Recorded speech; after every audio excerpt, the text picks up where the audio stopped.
নমস্কার বন্ধুরা, সনাতন প্রবাহ মোটিভেশন চ্যানেলে আপনাদের সকলকে স্বাগত।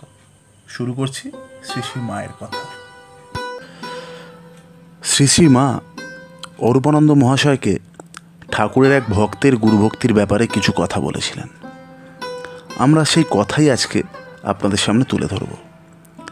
শ্রী শ্রী মা অরূপানন্দ মহারাজকে বলেছেন, বাঙাল দেশীয় দুর্গাচরণ আসত, তার কি গুরুভক্তি ছিল।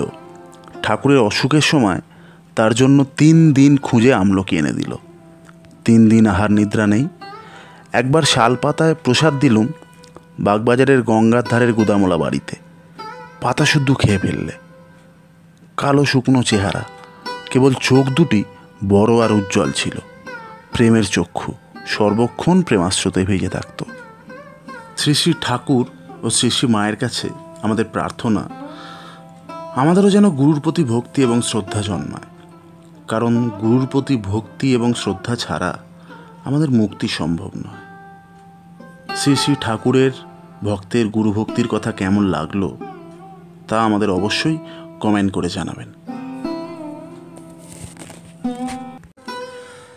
আজ এখানেই সমাপ্ত করলাম।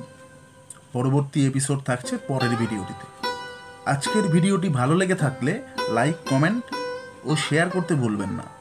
পরবর্তী এপিসোডটি সবার প্রথমে পেতে চ্যানেলটিকে সাবস্ক্রাইব করে বেল আইকনটি অবশ্যই ক্লিক করে দেবেন। ধন্যবাদ।